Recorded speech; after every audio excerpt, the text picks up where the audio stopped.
ECW One Night Stand 2005, the 20-year anniversary. It's review time, ladies and gentlemen. What is your favorite one night stand? Is it ECW? Is it 2005? Let us know in the comments below right now. NXT is on the hot seat with me. We are going to go throwback to 20 years ago. We've got a full-on ECW hardcore fan from back in the day, in myself, to someone that didn't really follow so much of ECW back in the day in NXT, and we're going to work ourselves together and see, was this show good or was it bad, and how does some of it look in hindsight, especially that sort of real life fight that took place in the brawl at the end of the show between the Blue Mini and JBL. And of course, we got impassionate promos from the likes of Rob Van Dam, Paul Heyman. We've got 7 matches to go through as well, including classic ECW originals, of course, well-known WWE superstars as well, the likes of Rey Mysterio, Chris Jericho, Eddie Guerrero, and many, many more. But NXT, welcome to the show. It's great to have you on board.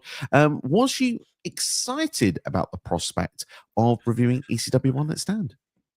I mean, yes and no, because obviously ECW has obviously that nostalgia factor, and they are hardcore and they are extreme. So it's kind of like I know I obviously remember bits from it, like the Blue Meanie fight with JBL, and I remember like the storyline at the time with like the weird kind of invasion angle that they were trying to do. I just look, I mean, yeah, I suppose yes, I was excited to watch it. Is it the greatest show ever? Not really, but do you know what? I think the best way to put it for me is it's okay across the board. Like, there was only one match where I was kind of left a bit lackluster. Otherwise, I thought everything was slightly above TV quality or higher, and I think that's a plus in itself, that there is something to enjoy across like the 3 odd hours that this show is. So I'm not going to knock it for that. There are some rough moments we have to talk about, especially the Mike Awesome match, but we'll get to that one later on. But otherwise, yeah, I just thought it was okay, man. Like I said, it's probably not the best representation of ECW because it is the WWE version, and like obviously watching them drop F-bombs every way from Sunday was a bit extreme. And I will tell you this now. I personally think the crowd ruined this show for me. I honestly, there is one match, I think it's the Benoit Guerrero match, where they just don't care about it. They're too busy just telling Kurt Angle that he is very good at doing stuff with a certain body part, and I'm like, they just don't care about it. And I'm like, that's Guerrero and Benoit in it, and I think that's probably why I'd probably rate it a bit lower because of that.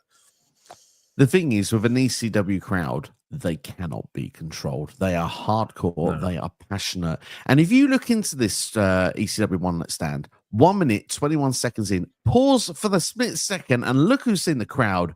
I am 90% sure that's Eddie Kingston in the crowd. This show takes place at Hammerstein Ballroom in New York. Eddie Kingston, of course, is New York native, and he's loud and proud. There are people in that crowd that you know, are going to be of a similar mindset that don't give an F word. They will tell you, they'll call you out when something is bad. Like in this show, I think it's in the third match, Psychosis puts on a sleeper hold, and literally the crowd just boos it. They do not want a sleeper hold. Yeah, that's not their style. That's not a representation of ECW. They want blood. They want violence. They want passion. They appreciate good wrestling, and that's seen with the first match. We have the likes of Lance Storm versus Chris Jericho. It's a fantastic opener as well, and there's just that feeling with the crowd that, yes, once the WWE Crusaders part comes into it, it is a distraction from the show, but it's taking, like you say, the WWE spin on it, because it's kind of like, we need some form of cliffhanger in Vince McMahon's eyes that keeps you going from the start to the end. Because if you hear Rob Van Dam shoot promo in the middle of the show, it's that we don't need storylines to get over. We're hardcore, and we will get over with this fan base, and we'll get that passion through to the screen to everybody else at home. Yeah, I mean, the best way I can probably describe it is, you think of any post-apocalyptic film, like, for instance, a Mad Max or something. That's pretty much what an ECW crowd is like if you've never watched one before. I will say this, though, about the SmackDown and Raw superstars. They were scraping the barrel with who they got to go to that show. Like, you've got Angle, JBL, Edge, Bischoff, Coachman, and then you've got, like, Snitsky and Doug and Danny Basham, and I'm like, what is this quality that they're bringing to this show? you've got all this talent and you've brought the literal garbage from the catering to the show. It's like, I just couldn't understand why you wouldn't bring some more like popular stars. I suppose, I don't know, maybe it was, I don't know, man. Just like, honestly, just scraping the barrel for talent to go and watch an ECW show. Easier answer for it. Vince McMahon's booking this and ECW wins. Oh, yeah. You cannot have your top stars losing to ECW. We saw the invasion back in 2001.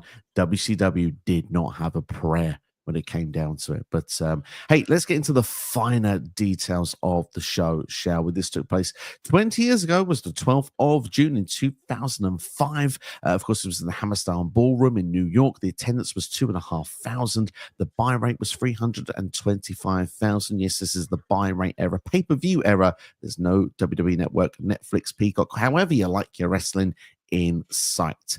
And of course, yes, like we said, there's this full representation of ECW, and what a better way to start than having Joey Styles emotional in the ring, welcoming out Mick Foley. And of course, look, I love a Joey Styles. Oh my God, as much as anybody else. Was it good to hear the likes of Joey Styles and Mick Foley in commentary? Mick trying to do color is... I liked it, but it was kind of awkward because it's like, obviously he's this massive baby face, and watch him trying to rip into Joey Styles, but then almost apologize afterwards for doing it was just so weird. And look, I'm sure I've heard Joey Styles before, and yeah, he's the voice of a generation of wrestling. So look, if you can get, when you do these kinds of shows, if you can get the original commentators, it just makes the show a little bit better, especially like I said, for them avid fans that used to watch it. Certainly indeed. Shout out to Pierre, by the way, in the comments. It says Joey Styles is the GOAT of ECW. I used to love listening to his commentary back in the day, and he was one of my personal favorites through that time period. So for me to hear anything with Joey Styles, I was always signed, sealed, and delivered. I would be there. Mick Foley, go on. Go on. Don't finish what you're saying. I've got a question for you after. Yeah, I was just going to say, I enjoyed Mick Foley. The thing is, like, I felt like he added some really good notes of quality. Like he would bring back some old stories about certain wrestlers and his history. Yeah. And I thought that added some real nice layers to some of the matches we were seeing. Of course, he'd have his odd moments where there'd be some form of goofball comment, but it's Mick Foley. What else was we expecting? Yeah, exactly. And like I said, him trying to do color is just, like I said, he's such a nice guy and he's so happy. And like, I think the only person he was horrible to all night was Joey Styles, really. And like, but like I said, every time he'd say something horrible, he'd apologize 10 seconds later. So I don't know. You might be able to answer this a bit better than anyone else.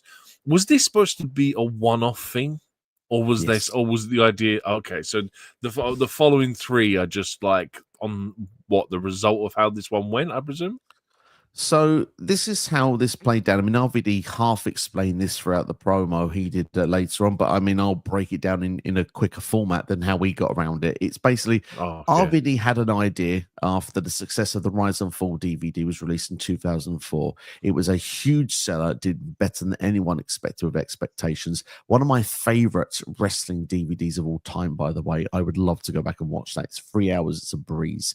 And it gives you all the history of everything you need to know. But RVD from that success said, why don't we do one night, like do a show, an ECW reunion. We get all our guys there and we can put on a hell of a show. And he said, like, we need it in sort of an ECW setting. It doesn't have to be the best lighting, WWE production. Just let us go for it. Have that reunion show. Vince was up for it. He said, yeah, let's go for it. So pretty much One Night Stand was made. This show was a roaring success.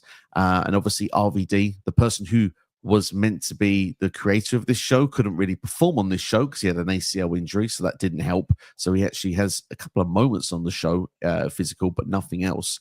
So with the success of this show, we got a repeat the following year, which of course was ECW again. That's obviously where we got the RVD cash in on John Cena winning the title. But after that, the success of that point of ECW became the ECW brand in WWE. So at that point, then we actually got a third brand, which was supposed to be ECW for about the first 3 or 4 months. Before then, let's be honest, the higher ups couldn't help but put their fingerprints all over it. And at that point onwards, it basically became whatever your third show of WWE would have been at the time. Your Sunday Night Heats, your Velocities, not quite NXT, maybe NXT where they run around with the barrels, but not quite the NXT we're used to seeing today. And it's like, From then onwards, One Night Stand continued in 2007, 2008, and that would mesh into what would become Extreme Rules, and they were WWE themed pay-per-views. So they were Raw, SmackDown, and ECW. Yeah, gotcha. Okay. Yeah, no, just because obviously the whole idea is that it is a one-night stand, and yet we get 4 of them. And I'm like, did someone mess up there? Because to be fair, it's Vince, and we know how Vince used to like once in a lifetime and 3 or 4 times later. I mean, I've got some friends that have done at least 3 or 4, but that's probably a different topic really altogether. But yeah, we won't go into that. But P.S. I'm going to talk about the JB and Blue Mini situation on the show. Oh yes. We'll get there, my friend. We need to keep you hooked for a little while, I guess, for this one. But hey, let's dive in, shall we? And let's dive into what would be our first match on the show, which of course saw Lance Storm surprisingly defeat Chris Jericho. Not gonna say I was surprised by that result, but for me, this was a great way to start the show because, like we say, ECW is known for its hardcore violence, and to be fair, this was different time match. This is appreciating good wrestling, and that's what the fan base were here with these two. But Mick Foley, like I said, giving us a bit of information from these two. Obviously, they met at the infamous Hart House, and they wrestled each other apparently in their first match. Joey Styles quoted, and they were the thrill seekers until Jericho got injured in Smoky Mountain Wrestling. That's when the team separated from that point onwards. Anyway, it was said at the start of the match from Mick Foley, this could be Lance Storm's last match. Things had not quite worked out for him in WWE, but Lance Storm was running into a turnbuckle at one point. Looked like he was going to jump to the top rope and then jump to do a backwards elbow. Instead, when jumping backwards, he got a drop kick to the back of his head from Chris Jericho instead. Move that I was really impressed by, which I wanted to mention, we don't see this anymore, a double arm hook German suplex into a pin. Was a 2 count attempt from Chris Jericho and Lance Storm. Lance, this is super kick. Look, it's a simple move to mention, but Lance always hits them so well, I thought it deserved the mention. Jericho, towards the end of the match, goes for a line salt, but it looks like Storm gets the knees up, but Jericho catches those knees and applies the walls to Jericho. Dawn Marie gets on the apron, so whilst Lance is tapping, of course, that means the referee doesn't see it. This leads to the former teammates of Lance Storm in ECW, the Impact player, Just Incredible, and their bodyguard, the most handsome man alive. It's probably debatable. Jason gets involved. Of course, Jericho actually sort of gets them put away at first, doing his springboard drop kick from the turnbuckle to knock them off the ring apron. A roll-up is given then to Lance Storm, which is a 2 count at that point. As then Lance Storm kicks out, Jericho goes straight into a Singapore cane, straight into his skull from Just Incredible. Brutal shot, I may say, by the way. And Lance Storm picks up the 3 count. Lance Storm is your victor. It's not the last of the cane shots to the head throughout the night, trust me. But yeah, solid opener. Great way to warm the crowd up. Jericho coming out under his what was it? Lionheart persona, because obviously that's what he used to use back in the day. Just solid wrestling in general. They teased the smallest bit of hardcore action with the kendo stick from Just Incredible. So yeah, it's like I said, a nice little opener just to get the crowd warmed up for whatever else is going to happen throughout the rest of the night. Certainly, indeed. Obviously, as well, then as Lance Storm goes to the backstage, they're saying, well, if this is his last match in WWE and his last match in total here, because he's an ECW guy, is he going to be proud of a victory like that? I mean, look, I don't know how long Lance Storm's lasts after this, but look, Lance Storm has always kind of been, for me, one of those guys that you love him, but he's always just like that dastardly heel. So if anything, it kind of is very fitting and apropos for Lance Storm to get a win like that, in honesty. Like hell, why not? Like, I've seen Lance Storm do it a million times before. I'm sure he goes on to wrestle afterwards and does it a million times after. Absolutely. His last match in WWE was actually in 2004, according to Google. But yeah, One Night Stand was officially then retired from in-ring action after this show. So this was his last in-ring match. So, but yeah, losing into one of his best friends and obviously one of the people that he started his career with, Chris Jericho. So yeah, I think it's a fitting way. Look, if you can get a win's a win, right? Yeah, man. In places nowadays that does matter, but in WWE probably not. But I think I think if anything, it was a case of respect between Jericho and Storm that Jericho said, I'll take the pinfall, you can go out on a win, man. Absolutely, indeed. So this match then, let's get the details up for how long it was. But before that, what's your star rating for it? 2.5. I thought it was a good, solid little opener, some decent spots. Like like I said, it was just a fun little opener. There wasn't any. I didn't feel bored at any point. It had a decent time on it. So yeah, I went 2.5. I went with 3. For me, I just thought it was a hot opener. I thought I thought it was a clever match to open the show, just purely because of the fact that, like I said, it's not your typical blood and guts to kick things off. It's actually a decent technical wrestling match as well. And I think Lance Storm was criminally underrated. Can we get more Lance Storm matches to review, please, for these rewinds? Because the dude's Lance exceptional. Storm's awesome. He's so good. And Jericho as well is in prime Jericho mode here. So, yeah, I'm not complaining with this one. Only 7 minutes and 22 seconds this match. And Dave Meltzer's rating is 3.25 star rating. Fair enough. I mean, I don't know. Maybe I'm a bit critical because I'm expecting hardcore because it is ECW. So maybe I'm slightly underrated. But like I said, I enjoyed it nonetheless, regardless of what I rate it. Absolutely. But this is the beauty of ECW, is that a lot of these people started in ECW before moving on to a WCW or WWE. And like we say, it's associated with hardcore and violence, but actually they're known for the technical wrestling prowess. They're known for Lucha Libre. They had a lot of this stuff before the other big promotions did. They arguably, you could say arguably, shaped the landscape of what bigger promotions realized they needed to be in order to continue to succeed.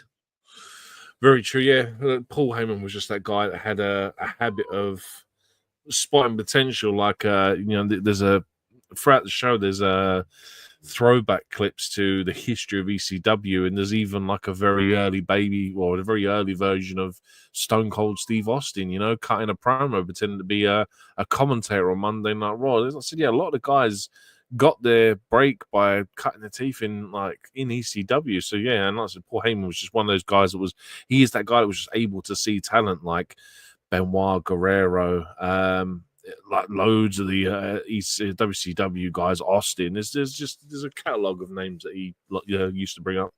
It certainly is indeed, and we'll be going through a few of those moments that stood out to me in ECW as we go through the stream. But one of the first video packages they did, which I thought was a touching one, ECW remembers people that are no longer with us, that perhaps maybe been called upon when it came to this show, had they've still been around at this time period. Rocco Rock, Terry Gordy, Mike Lockwood, who's better known as Crash Holly, the original Sheik, which had a special message from Sabu after it, Mike Lozinski.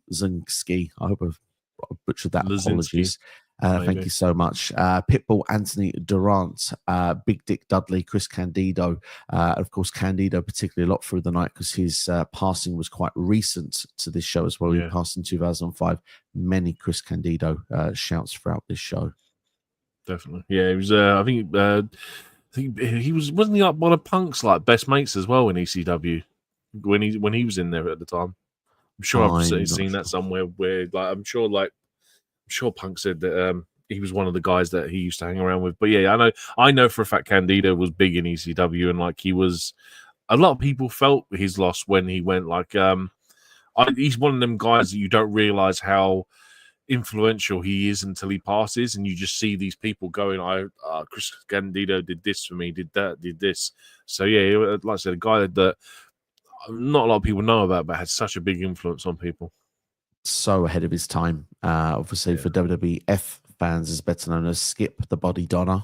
But I mean, to be fair, he was someone that I think had he come into the game later in WWE, I think he could have been had his body had allowed to. He could have been a bigger talent. WCW as well in 2000. If it wasn't the injuries, I think we're catching up with him at that point, and probably other things as well outside of the ring. Obviously, there's a Dark Side of the Ring episode on Chris Candido as well.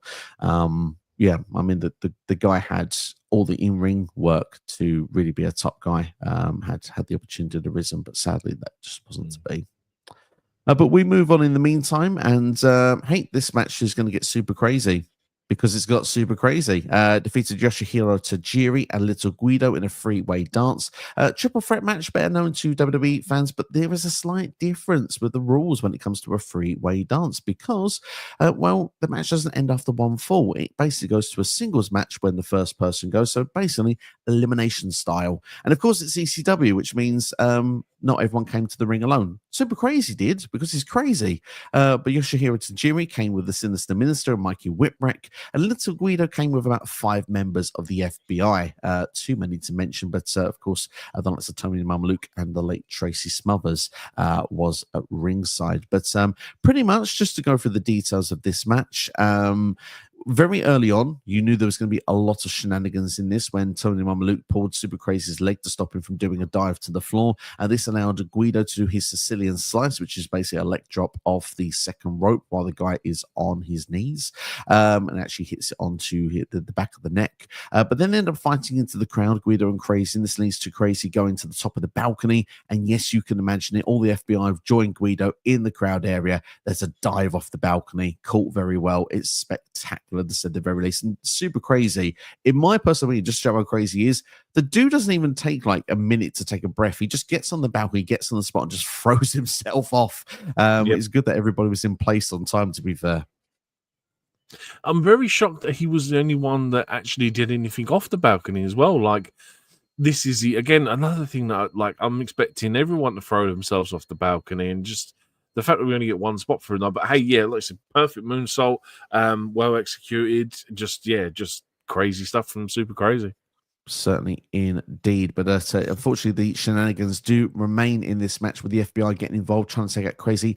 And Tajiri is put up in a powerbomb position with Guido trying to get to the top rope. But just as Guido gets to the top rope, Tajiri puts the mist in Guido's eyes. This leads to Tajiri taking out the FBI with all brutal kicks. Mikey Whipwreck that gets onto the second rope with Guido, hits the whippersnapper, which of course is better known as a Stone Cold Stunner, and that leads to Tajiri getting the pinfall victory. So Little Guido is out of the match, which means no more FBI, which makes you think at this particular point, this may just go to a one-on-one match. Maybe Mikey was just getting involved for Tajiri's benefit because, well, the FBI were getting involved.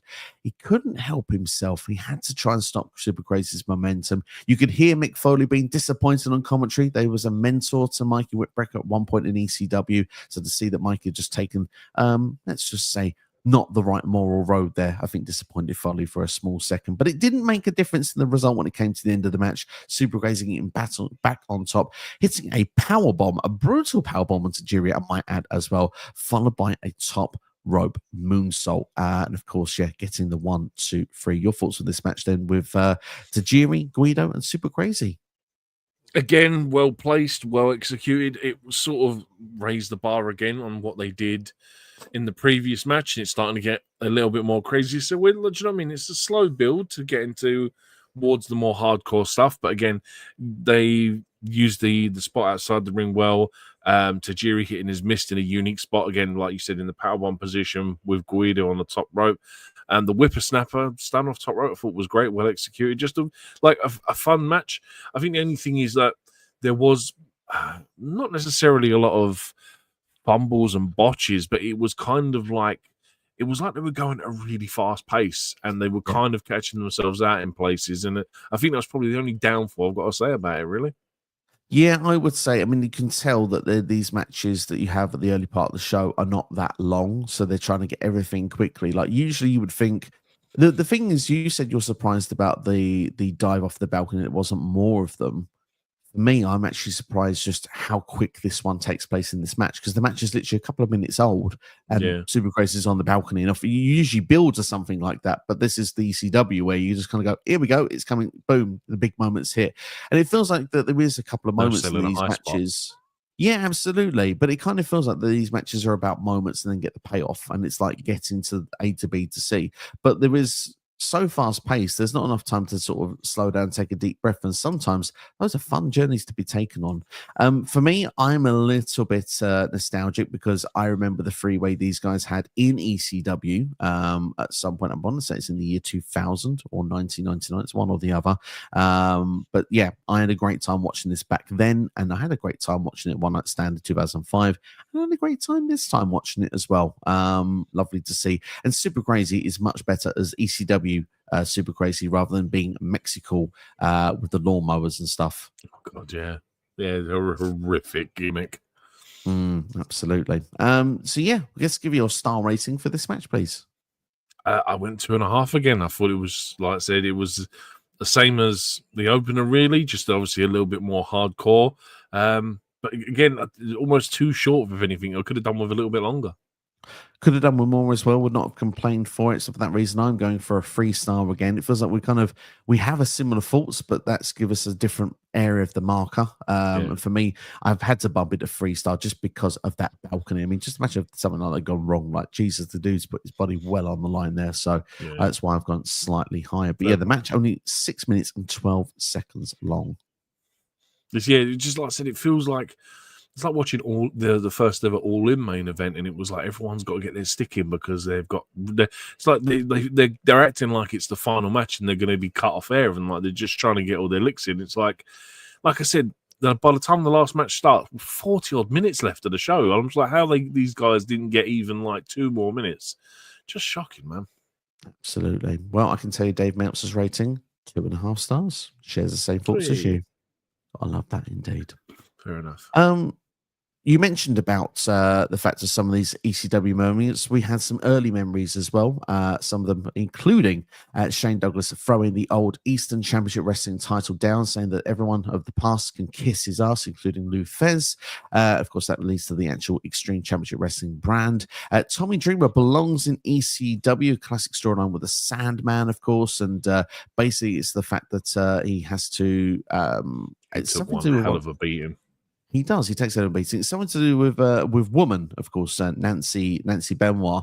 It has to do something. I think it's to like either bow down to her feet or something like that. But kiss her feet. By not doing it, kiss her feet. Thank you. For that reason, he has to take Singapore cane shots to the back. And of course, there's the infamous line where it's like, if you had enough, he's like, I'll have another, and puts himself back. And it's literally this point where he's had about 15, 20 of these to the back. It is really painful. That fits in the back and the back of the head. There's loads, man. Like there's Sandman, especially I think the last one they show where he takes like a run up with it, just goes straight across the back of Dreamer's head. That's got to suck. It has got to suck. I mean, they don't hold back. This is an infamous feud back from '94, Dreamer and Sandman. It leads to at one point where the Sandman is blind. They actually show the infamous payoff where Sandman was never blind, so he can attack Dreamer again with said Singapore cane. And of course, the Public Enemy celebrating with fans in ring. In fact, so many fans that the ring collapsed. A classic ECW moment there. Yeah, some fun throwbacks. You can tell that ring quality's got better because obviously for how many people are in that ring and it collapses, and then you think to the Daniel Bryan one when the fans invade it, there's a hell of a lot more people in the ring. So it's either ECW will buy shoddy ring equipment or they've just got generally better over the space of 20 years. I'd like to think it's probably a bit of column A, bit of column B there in that case. Possibly. I mean, there is obviously the other one as well where you've got Public Enemy being buried under the chairs when during the middle of a Terry Funk Mick Foley match, I believe. And the other one, the Shane Douglas one, I remember that was quite controversial, really, wasn't it, for when the time it was and what happened? Because isn't that essentially the original £10 of gold, the NWA championship that he throws away for the ECW or something like that? I'm sure I remember seeing that, but I just remember it being very controversial, like he was this champion and just throws it away and obviously becomes ECW champion. Yeah, absolutely. Yeah, it's just literally turning your back of what was the past and then racing forward to what is the future. And I mean, to be fair, nothing seems extreme more than just spitting on the past. And yeah, that's why it was so controversial because, like I said, the likes of Lou Fez had held that championship and the disrespect that had by just winning it for the first time there and then treating it like that. It was definitely, you could see Paul Heyman had the vision of wanting to do moving forward. But we're going to move forward in the meantime, which means it leads us to our next match with, of course, ECW. Sorry, there was a comment you brought up and you took it away before he even had a chance to go through it. That's fine. I brought up there was just about Lance Storm being an incredible veteran, training the likes of Chelsea Green and, of course, Tom LaRufa, which, of course, is Sylvester Fallot, a French wrestler, of course, who performed the NXT, was a security for Backlash in Paris or Leon back in 24. Yeah, probably might make an appearance at Clash in Paris later this year. You never know. Possibly. Moving on next, then ECW goes Lucha Libre. Of course, a feud of the year, they said in 1995, Rey Mysterio versus Psychosis. They're the best of 3 series, of course, and the actual best of 3 match they did 2 out of 3 falls is a really good one to go and watch if you haven't seen it from 95. But this match was fairly decent. I think some of the biggest talking points really from this was actually the entrance of Psychosis, because he came down with his infamous mask, but of course, he no longer wrestled under the mask anymore. He'd lost it in WCW before leaving them the year 2000. When he joined WWE in 2005, he was also part of the Mexicals, which did not have the mask. So I suppose he didn't want to insult the fans' intelligence, but it did lead to the fan base in the Ballroom streaming, "Put your mask back on," which, let's be fair, may not necessarily be the most complimentary thing, but I think it's because ECW fans wanted to relive the one night stand and the Psychosis they knew back in the mid-90s. But hey, that wasn't to be. Does he think he's Bruce Wayne? Does he not think that people realize that that's the same guy under the... Is he like living in some cuckoo fantasy superhero world where like he's able to be both Batman and Bruce Wayne when it's like clearly everyone knows you're Psychosis, just put the bloody mask on and wrestle? Such a stupid mistake. But yeah, man, I suppose after maybe 4 or 5 years of wrestling without a mask, maybe he was just used to it by then. I mean, the thing is, it's a thing, I think, for Lucha Libre that once you lose that mask, you lose it, yeah. That's it. Game over. You've lost the identity and you're meant to move on. So I think it was supposed to be a touching tribute coming down to ringside, but ECW fans were having none of it. They were a bit on Psychosis back actually during this entire match, because Psychosis, usually a high flyer, but started very different in the match. It wasn't usually a typical Lucha Libre style that you would see with these two if you go back to the ECW matches. And to be fact, as we mentioned earlier at the start of the stream, Psychosis actually goes for a sleeper at one point, but has to really let go quite quickly because the fans just shit all over it. Yeah, absolutely. It's look, I wouldn't expect anything less from an ECW crowd, because like at this moment with the booing, this is pure indie wrestling stuff. This, like, I was pissing myself laughing because I was like, an ECW kind of right to boo that, because that is not Lucha Libre. That is an insult to Lucha Libre wrestling. But Psychosis did try to make up for it by doing a guillotine leg drop from the top rope to the outside with Rey Mysterio hanging off the balcony, hanging off the guardrail. That's more like it. I was going to say it's a very big jump. He's got a very good vertical leap, if people didn't realize. Yeah, very, very brutal looking spot, to be fair to that one. But what could be argued is also a very brutal looking spot, but sort of maybe quite comedic, is when Psychosis went shoulder first into the ring post. It was so brutal, we went through the ropes, through the ring, over the guardrail, and into the front row onto a couple of ladies. I tell you, I laughed. I was like, "That's great!" Like, you know, when you see some people just oversell the simplest of spots, but I suppose it pays off for the next thing that Ray's about to hit. Absolutely, a senton from the top rope over the guardrail onto Psychosis, onto some seats in the first couple of rows, because I can tell you every fan got out of the way and they knew to do so as well. It's ECW after all. And that has led into Ray hitting a 619 and the West Coast Pop in the ring to pick up the victory. Any final thoughts for Rey Mysterio versus Psychosis? No, I mean, the same problem as the first 2 matches. Not enough time, only a couple of crazy spots. Dude, I went 2.5 again. Like, 3 matches in, 2.5 all the way across the board. Like I just said, it just feels like these guys were not given enough time.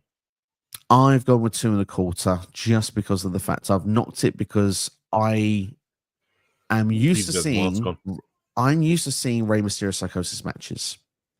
I have seen many better matches. This is nowhere near how good they can perform and deliver together. So for that reason, I've gone heavily down. There's nothing really bad or wrong with the match, but like you say, it's also too short as well. 6 minutes, 22 seconds. So I have gone a bit critical when it comes to this one. But the couple of high spots that are in this, they're pretty darn good. And that's what's probably led it to the mark that it's got. But I've looked at Dave Meltzer's rating, and he shares the same sentiment as you. 2.5 stars for Rey and Psychosis. God, imagine one night stand by ECW is going to be one show me and Dave probably mostly agree on. Seems to be indeed. The SmackDown stars arrived, the WWE Crusaders. So on that side, that included Kurt Angle, Carlito, JBL and his cabinet, which, yes, features the Basham brothers and Orlando Jordan. Maybe a couple of other jobbers in the background as well. We got more classic ECW memories because they said they wanted to see anything but the SmackDown stars moving forward. I believe it was Joey Styles comment. We got to see the likes of Tommy Dreamer finally pinning Raven after so many attempts in matches where he'd always would lose. Beulah McGillicuddy, easy to say, refusing to kiss Stevie Richards because she's pregnant. That's a classic ECW moment. It's worth watching the rise and fall for ECW just to see that segment in full alone. And Taz becoming ECW champion, defeating Shane Douglas. We had back then. There is you want to add there is one you missed off, which is quite a big one because they show it like 3 or 4 times. Sabu breaking his neck.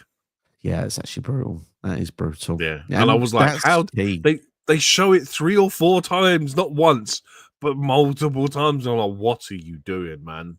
And like, I know this is ECW, but that's taking the piss. The thing is, that cost like Sabu like a year of his career as well. He was out for such a long time with that one, and yeah, very unfortunate. But when he does make the return, yeah, I think that's when we get the barely legal match with him and Taz, which they referenced later in the show. Just, I said, just again, why would you show that 4 times? I don't understand why you want to show people that. Absolutely. Well, let's get back into the SmackDown stars, the SmackDown Crusaders. To be fair, this was obviously the era of Jackass, where Jackass was such a big thing. My other question as well for you, actually, where's Raven in this show? Like, why is Raven not on this card? I mean, I don't specifically know why, but he's in TNA at this point. He's one of the top guys in TNA. But I do believe Kid Cash may have been with TNA at this point as well. They do make a TNA or reference as well for Kid Cash in the main event. So there could be a difference. But I do remember, I don't remember where I see it from, but I do remember one quote of being with Raven being back in WWE in the year 2000.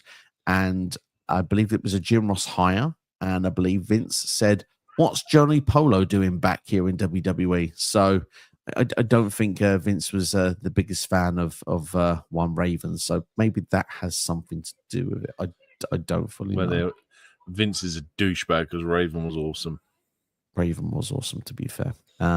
But yeah, back to one of the more controversial names for ECW. Didn't get to be as rude as he normally is, Mr. Joel Gertner. He's usually quite one for the innuendos. But on this particular time, he takes the mic to the SmackDown stars and doesn't really go too well for him because Kurt takes the microphone immediately from him and JBL pushes pretty physical as well. First, a proper push there and kicking him out of the box. Kurt Angle's words were that ECW fans are the worst, and the last time he was at an ECW show, he left halfway through because it sucked. And he said pretty much that every ECW wrestler will be hurt by them later in the night. JBL explaining the fact that he is pretty much a name that's more associated with Madison Square Garden than the Hammerstein Ballroom. He's used to selling out, though, the MSG, where pretty much ECW can just about fill this place up. He's above ECW, and those sort of people that are in the arena in ECW could be ECW wrestlers because pretty much they are all scum. RVD comes out and interrupts all this with Ben Alfonso, defends ECW. He says that fans are sick of the likes of watching you guys when they're watching wrestling. You're not going to take credit for this. There's no creative making his promo. Remember when he had a voice before in ECW? He's not just going to say whatever or cool anymore, which I really liked because it just makes it feel a sense of realism. Even if it isn't a shoot after all, it just makes it feel a bit more real. He said this means everything to him, but being injured and missing the show physically sucks. It's actually worse than missing the European and Japan tour, worse than missing Booker T's wedding, and even missing WrestleMania. This means more to him than missing WrestleMania. He is ECW and explains how he came up with the idea to Vince McMahon of how One Night Stand became a thing. And a very impassionate shoot promo from RVD, but of course it comes to an abrupt end when Rhino interrupts and hits RVD with a ghoul. The lights go out, and then when they reappear, Sabu is there. And yes, without not too long, the referee comes and they just immediately ring the bell, which means we get Sabu with RVD and Bill Alfonso versus Rhino.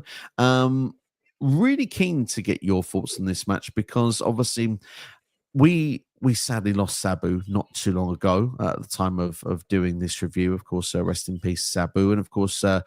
I remember when we talked about him as a bit of a tribute. You said you hadn't seen so much of his work. Now, whilst I would say there are many more matches I would recommend of Sabu's work before this, I'm interested in getting your take on it. Certainly with the innovativeness that Sabu has, especially with a steel chair. The likes he can do is, he jumps and does like triple jumps and then springballs to the floor. How he uses it to get vertical leaps, to do leg drops. He really is quite fascinating what he can do with a steel chair.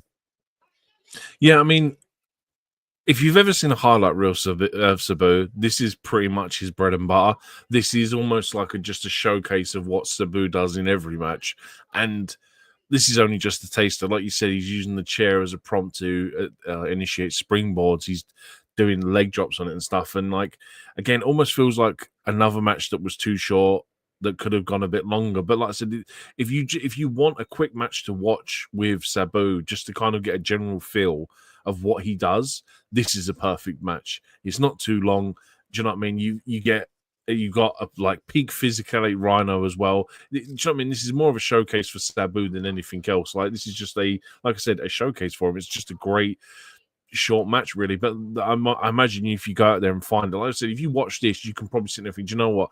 I want to watch a 25-minute absolute classic with Sabu now. I want to see Sabu versus Taz. Because, without even knowing or watching them, I know those guys have had classic matches. But, like I said, if it's something that you fancy, it's just a great introduction to Sabu.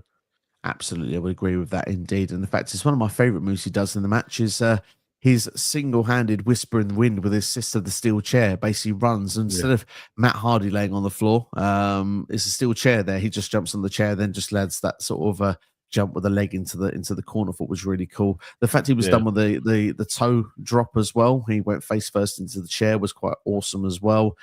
Great selling. Rhino goes for the gore, ends up taking the referee out. And this leads to RVD getting involved in the match. He does get physical on this show, despite having a torn ACL and actually wearing a leg brace.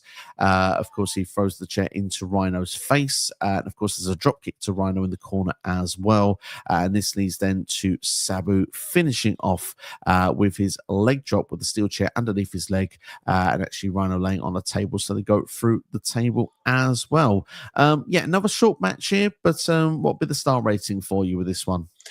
I mean, I went 2 3/4 just because I felt like this was slightly better. Don't get me wrong, the RVD promo, for as good as it is, it goes on forever. And I was genuinely losing interest until Rhino and Sabu turned up, because I was like, it's just going on and on and on. But I digress. Onto the match itself.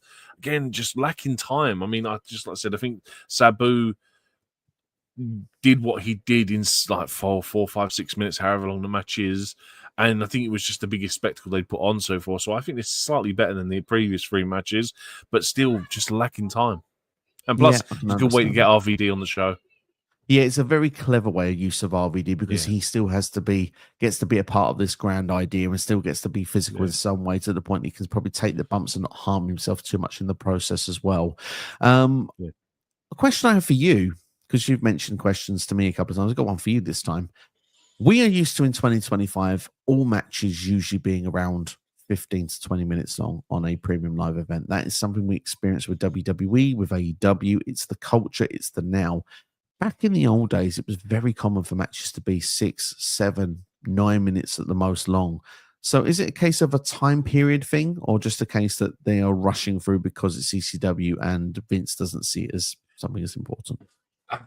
To be honest with you, I think it's just generally a case of booking now, because you remember, for the longest time when Vince was in charge, we were getting 10-match WrestleMania cards and 7 or 8 matches on a B show pay-per-view. And do you know what I mean? It was almost like everyone was getting 6, 7, 8 minutes. But now, because we're in that generation, from I want to say 2018, 2019 onwards, where in-ring quality has become such a big thing now with wrestling fans, that look, these guys need 12, 13, 14, 15 minutes to tell a story, to, do you know what I mean, get a crowd invested in a match. There's so many matches back from I know people bang on about the Attitude Era being the greatest era ever, but you think 90% of those matches are probably less than 10 minutes long, and they're all pretty bad. and it's like we're just in a different generation now. And like I said, I think especially like Triple H, Tony Khan, like, well, not so much Tony Khan because he just puts on 7-hour shows. That's how he gets around it. But Triple H is going, look, the 5-match pay-per-view card works. Every match gets a decent amount of time. Like even if you think some matches get too much time, and like it's a blessing and a hindrance, really. Like, do you think like WrestleMania main event from Cody versus Roman got like nearly an hour? And when do we ever see a main event in WrestleMania get an hour? So yeah, it's nice to see, man. And I just think it's just an evolution of time and like how the just in general wrestling is perceived. Yeah, I guess so indeed. Yeah. I think you've hit a lot of that now on the head there, really. And I think for me, it comes down a bit to the time period, but I think as well, and I compare this again with something we've just seen recently. We just had WWE versus AAA. They've acquired AAA promotion. In between the matches they had at AAA, they gave all history about the promotion, about the product for people that are experiencing it for the first time. A lot of people in 2005 that may have been watching One Night Stand may have been experiencing ECW for the first time. So to get to see those highlights, those moments, I mean, more classic moments of seeing this, especially Sandman and Raven, they were feuding at the time. And when Sandman's son turns on Sandman to join Raven is such a shocking storyline in itself.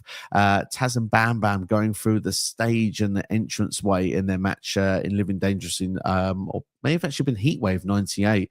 The Gangsters jumping off balconies, and we're seeing obviously mentioned about Sabu returning to confront Taz for their barely legal pay-per-view match. For those keeping score, was the first ECW pay-per-view ever.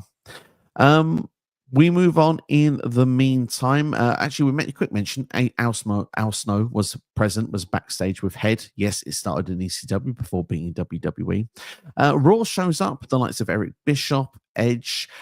We have as well Coach Snitsky, William Regal, Christian, Tyson Tomko, and Maven in the house as well. There may be one or two others that sadly have faces that I just don't remember. But we move on in the meantime, and our next match is Chris Benoit defeating Eddie Guerrero. With this match, again, probably not the best work these two have ever done together, but one thing I thought was a nice touch about them having this match on this show, this apparently was the match that Paul Heyman always wanted to book in ECW but never got to. And just to think that I never had that chance to. The match, he believed in these two, thought they were two future world champions. At this point, both of them have been at the top of the pinnacle, of course, in WWE. So the fact he got to book that match here kind of is a nice touch for Paul Heyman. It's a hard-hitting physical match, two very good technicians as well. There's hard chops, and there are rest holds, and fans seem to accept it a little bit, although perhaps maybe turn their attention towards the balconies at this point, giving FUs to Bischoff and certainly to JBL as well.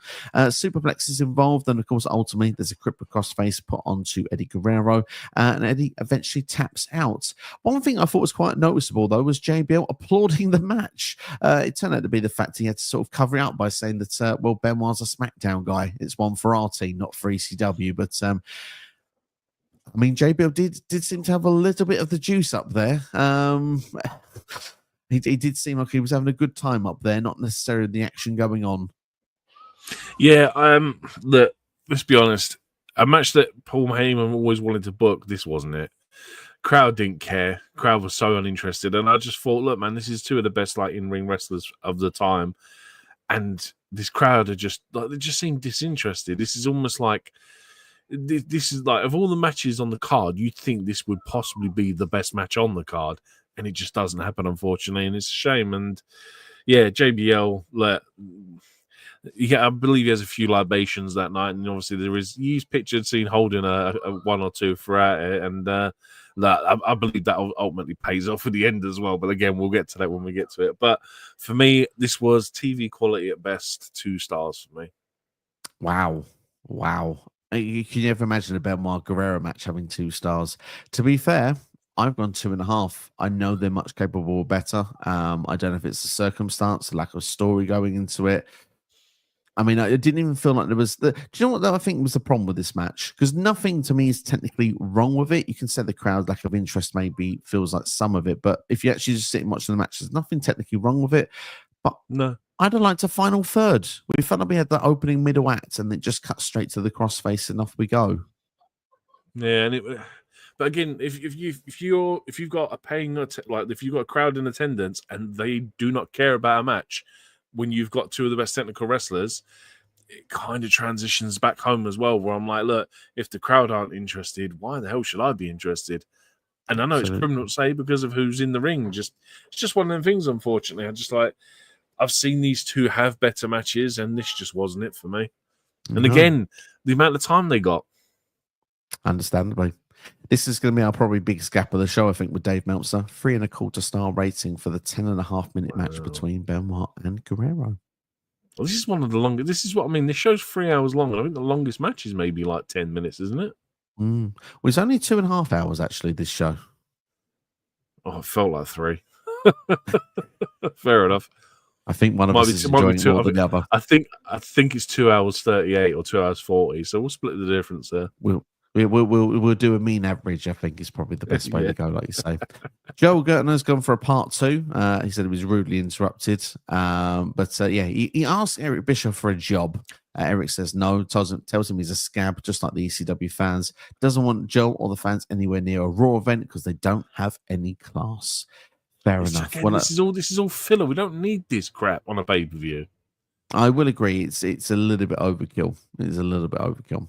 But we move on to, I'm just going to say it, match of the night. I don't think there's any argument from my side on this one. We'll see if NXT agrees with me. But Mike Awesome versus Masato Tanaka, it's pretty much a standard of what you'd expect to see these two do in the ring. And I probably have the most notes for this match over anything else. However, if you didn't know, Joey Styles hates Mike Awesome. He was calling him a Judas straight away coming to the ring because the infamous story, for those that are unaware, Mike Awesome was ECW champion. He signed with WCW, breached his contract, which was apparently a well-paid contract, according to Joey Styles, to defect to go to WCW. Of course, the only reason he didn't take the championship with him was just due to I don't know, some sort of law technicalities that wouldn't allow it to happen. In the end, of course, Awesome did infamously, a WCW star, drop the ECW title to a WWE star in Taz, for those that do recall, in 2000. But anyway, Awesome lands a suicide dive over the top rope to the floor. Styles does do a very controversial line, says that he was not successful in committing the S word. And of course, it does leave a sore taste, really, because obviously Mike Awesome's no longer with us. And that is the cause, unfortunately, in 2009. Obviously has his demons. Commentator's curse, unfortunately. Yeah, unfortunately, indeed. Probably not a line that Joey Styles will probably look back over very favorably. But back into wrestling and entertainment for you. An awesome bomb off the apron through a table from Mike Awesome to Tanaka. That was brutal, by the way. Looked like Tanaka was close to landing on his neck through the table more than that. Yeah, it did not look good. Awesome splash from the top rope, though, for a 2 count. That did look awesome. There was a chair shot over the head of Tanaka. Tanaka kept, it was 3 of them in total. He kept getting back up each and every time. Tanaka then, from that point, seems to get like a hot streak going where he could land himself a tornado DDT onto Mike Awesome onto some steel chairs. Awesome's then under the chairs and actually gets another chair shot to then in form of like a concerto. This is followed then by an elbow drop with a steel chair, and then is a 2 count from Tanaka. Awesome comes off the top rope with a chair in his hand, straight onto Tanaka's head. Ouch. Chair shots to the head is brutal. Please don't do them. Awesome then has trouble getting a table out and into the ring. Leads to the "you effed up" chants from ECW crowd. We get a tornado DDT from off the top rope from Tanaka that goes through a table as well. This is still a 2 count. Awesome then does a sit-down powerbomb from the top rope in that same corner onto the broken table. Again, really cool, unique, because of the fact the table's already broken. It just looks vicious because just landing on wood, but still 2 count. Awesome bomb then over the top rope, though, to the floor through a table, and then Awesome does a dive over the top rope to land on Tanaka onto the floor. And who knew in ECW you get a pinfall on the outside? 1, 2, 3. And just for good measure as well, as there's loads of awesome bombs going around, the referee took one as well. Dude, I, in my note, like, as I rated this match, I went begrudgingly the best match so far, but was painful to watch with them headshots. Like, if you take the chair shots out of this, it's fine, but those chair shots are so rough. Like, I know, obviously, probably in 2005, I would have loved this more than anything. But yeah, like, at this point, this is match of the night so far. Yeah, I would say so as well. And look, I agree with you. But I think I still, when I watch stuff that involves this, even though I kind of think, oh, if only they knew what they knew then, what we know Yeah, now, it would be great. But I watch it and I go back to the time period rather than saying, oh, I'm going to downgrade it because of the chair shot head. But I get the reasoning for yeah. it because I'm with you because we know better now and you shouldn't do it. However, I don't know. I Do got you know my what it is? ECW fix out of this. I got extremely violent.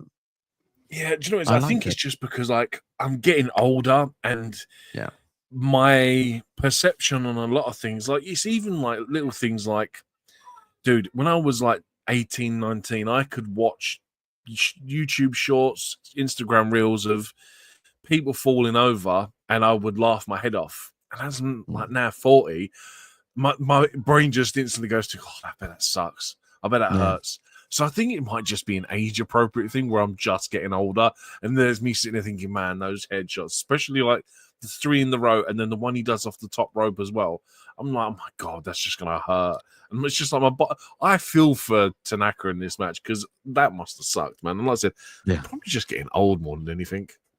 To be no, well, yeah, it's maturity, isn't it? I mean, to be fair, like I think the scenarios you said there with that with people falling over, I would feel the same. I don't know. It's just the thing with the time period of wrestling. I suppose my brain can accept where we were, and I can just still, well, that's what we knew then, and we can enjoy it for what it was then. But thank God they don't do it now. But I agree, it was the best match on the show, and like I said, like say violent, it's more like you get bloodthirsty. You're into the extreme hardcore style that these performers are putting on, and you almost want to see more here with these two. But yeah, and this match is just under shy of 10 minutes, but yeah, I would agree at this point it's match of the night. And for me, it is match of the night. What would be your star rating for it? I gave it a 3. Fair enough. Again, and like I said, this was match of the night. And like I said, I don't know. It might just be because I thought those chair shots were rough. Where I'm like, if you, like I said, you take the chair shots out of it, everything else is great. The awesome bombs through the table, like the tornado DDTs onto the chairs, and like just the general table spots. And Mike Awesome, like I didn't realize Mike Awesome was such an agile guy for a big guy as well, because he's not. He's like 300 pounds. He's like 6'5", 6'6", whatever he is. And for a guy that can move, it's just impressive in itself. So I'm probably going to say that I underrated this one, but I gave it 3 stars. Absolutely. I give it 3.5. And they've had better matches. I don't feel as bad then. Yeah, I get they've had better matches, but I still thought this was a thoroughly entertaining one to watch if you want to get out of your way to watch these two to perform. Just to say, by the way, Joey Styles was giving Awesome a lot of grief throughout the whole thing here. However, I did like one line where they mentioned about him being the 70s guy, and of course the was it the fat chick Thriller? I think he was in WCW at one point, and they said like, I really hope he saved his money. Was a Joey Styles line, and I quite liked that line. I vaguely know what you're talking about. Yeah, look, I have a question. Who was the guy he randomly power bombs afterwards as well? It's a referee. Randomly. I was it the ref? I didn't know. Like literally, they just cut to it, and it's like, oh, power bomb, and I'm like, I don't even know who's power bombed. But fair enough, it's the ref. Fair enough. I mean, the ref must be able to take a bump, and he probably thought, "Go on, you can power bomb me." But yeah, just the final thing is random. It's very random. Final thought though. Yeah. You mentioned about the agility of Mike Awesome, and to be fair, like he's a special performer when you think about it, being able to do these power moves off the top rope and do dives, and he seemed to be like a full package. Is it a bit of a shame that Mike Awesome never fully broke out in a mainstream promotion, because it felt like he had all the tools to be something? He just wasn't really the most charismatic guy, and I think that was his letdown in WCW, which is why some gimmicks changed rather quickly. But with a right mouthpiece of him, I think he could have been the real deal.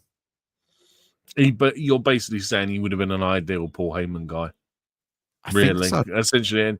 But how many times have we seen it before? People that have got the in-ring ability, but just lack the charisma. They've got like, do you know what I mean? They're about as entertaining as a 2x4. So, do you know what I mean? I personally have never seen a Mike Awesome promo. He might be okay, but at the end of the day, characters sell merchandise and make money. Like, just look at Jey Uso, for example. The guy, not the most gifted in ring, but my God, he's over as Rover, and he moves merch and makes money. definitely worth a YouTube search. Mike Awesome, that 70s guy. I think he has like a talk show on Thunder in 2000. Have a watch, and it's something. I'm not going to decide whether it's good or bad. I'll Just say it's I'll have to something. search for it now. Paul Heyman. Paul Heyman comes out for us next now. We had to have Heyman come out on this show. Absolutely. This is 47 minutes left, by the way, and there's only one match left. And I'm just like, what happens in the next hour, basically? Yeah, well, I'd say Paul Heyman had to come out. And to be fair, he didn't overstay his welcome, in my opinion. He looked very emotional when he came out. But he suggested he wasn't crying. He was smoking the joint with Van Damme in the back. Gets a pop from the crowd. To Eric Bischoff, he has some words to say after thanking the crowd of ECW and saying that this is ECW, it's not WWE. Said to Bischoff, "Isn't it funny? You're in our house, bitch. It's not me going to your show in the WCW arena. You're coming here to ECW. You're here on our stage." And he said, "Hide your wives as Edge. I've got 2 words for you. Matt freaking Hardy," which everyone pointed out in the Raw and SmackDown area. It was 3 words, and probably rightly so. And then JBL, of course, the infamous line from this promo that everybody remembers. Of course, the only reason you were WWE champion for so long is because Triple H doesn't want to work Tuesdays. Yeah. Amazing. And JBL does. You can tell he's had 1 or 2 drinks at this point. Literally, just he has no comeback. That is the reaction of a guy that just like, oh, I don't know what to say back in answer to it. I'll just laugh or pretend to be like hurt by it. And it's like, yeah, you were over, mate. Heyman had your number there. You had no comeback for that. Absolutely, yeah. I agree. I 100% agree. And I got to say, I freaking loved it. Yeah, no, like I said, it was fantastic. Paulie has all the emotions, and if anyone wanted to know what Paul Heyman was like when he was genuinely running ECW back in the day, this was a very, very like 99.9% replica of what he was like back in the day. 100% with that one, indeed. And finally, I say finally, we got quite a bit to get through to get to this match. It's the Dudley Boys defeating Tommy Dreamer and the Sandman. Yes, we get the Dudley Boys coming to ringside. We get Tommy Dreamer. And then, of course, the Sandman has the Sandman entrance, of course. If you've watched the real version, you will know you get Metallica enter Sandman. It is an iconic entrance of all time. If you watch it today on Netflix, you do not get that. You get a dubbed, what feels like Death Rebel version. It's not Death Rebel, though, so please don't take that with a pinch of salt. But it's kind of, you get my gist. It's a bit lame. But if you watch the real version, that entrance is very, very special on this show. It's Dreamer's reaction just fits better when Enter Sandman plays, because when that music plays, it doesn't make sense. I just wish, I know that for WWE, there's no gain to doing it, so I understand it, but just pay for the rights to have that one song on that show, because it just it really does take away from you find yourself looking at the clock going, hurry up, I want to get to the match now. But like, Sandman's not contracted to WWE either at this point, is he? No. So it's literally like a one-off. This is why they probably did it, because, do you know what I mean? He like WWE don't like, he's not working for him, he's not contractually obligated. So Sandman's just like, oh man, I'm gonna use my indie music. Yeah, there you go. Well, Paul Heyman used to use all the real music for ECW back in the day. Wasn't licensed to do so. But yeah, got away with it back then. But thankfully for WWE, everything's dubbed when you watch ECW, so you're kind of safe when you watch their shows nowadays. But anyway, before this match can get started, they're flipping everybody off on Raw and SmackDown, so a lot of fingers going off. Sandman is jerking off his Singapore cane towards JBL, which JBL does not take too kindly. And before the match can actually kick off, we get an interruption from the Blue World Order, Stevie Richards, the Blue Meanie, and of course, Hollywood Nova in the ring. And of course, Joey Styles laughing at the idea that Bischoff and WCW wanted to sue them for the BWO, of course, a knockoff of the NWO, but they couldn't because it's a parody. Gotta love that. Pretty much Stevie Richards cuts a promo and they said that they're taking over. I think they hit Sandman with a super kick, and that leads to a bit of a brawl. They're sort of teaming with the Dudleys for a short time. That brings out Kid Cash, who comes out and gets thrown over the top rope. When they get Axel Rotten and Balls Mahoney come out with steel chairs, that takes out the Blue World Order. Just let me finish the part so we can get to the match. And And then that leads to a load of brawling going on the outside because we've got Axel and Balls messing with the Dudley boys, the Blue Water around outside. Leads to Kid Cash coming back, doing a jumping springboard dive to the floor. Very reminiscent of what he used to do quite often in the year 2000, knocking about 20 people on the ground in the aisleway. Was a pretty cool spot and a pretty cool visual because it meant everyone that was not involved in this match could start brawling towards the back, which means that when we get to talk about this match next, we're actually talking about the 4 people in the ring. And next, Steve, what was you going to Just two things quickly. Where was Sandman pulling all them beers from? Because my God, he had about 9 of them on his way to the ring, by the way. I did make note of it because I'm like, he's not even wearing, like, he's not like got a bag on. He just seems to have like umpteen amounts of beers in his pockets for some reason. And Kid Cash, my God, the kid runs in, throws a punch, and then throws himself over the top rope for some reason. So what are you doing, man? Like this, it felt very ECW when he did that. I mean, he was so clearly supposed to be thrown over, and he kind of got a little bit overzealous, didn't he? Just threw himself over the top rope. Sandman, I've only got one answer for that. Very deep pockets. I imagine. Very deep pockets. So this match itself, as you've probably guessed, is just chaos from start to finish.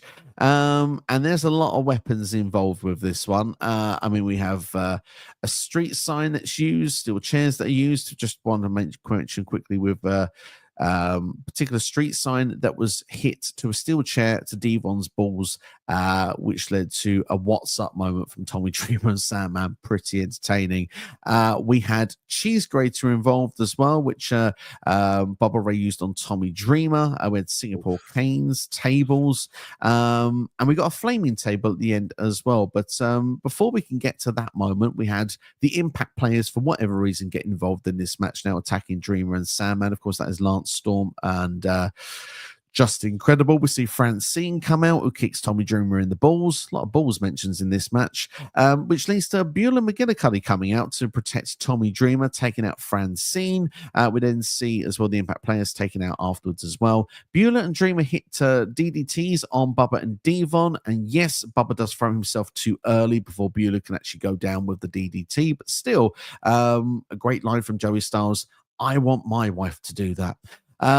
Leads then to a 3D to Tommy Dreamer from the Dudley boys, which brings out Spike Dudley. Another table is put into the ring with the fans chanting, "We want fire." We get a flaming table, and then Tommy Dreamer is powerbombed through it. And eventually, mercifully, we get a 1, 2, 3, with I think all 4 men bleeding profusely in this match. Sandman gets to Tommy Dreamer, sees that his teammate is fallen, broken down, and gone through a flaming table. Instead of needing medics, he calls and says, "We need beer. I need a beer."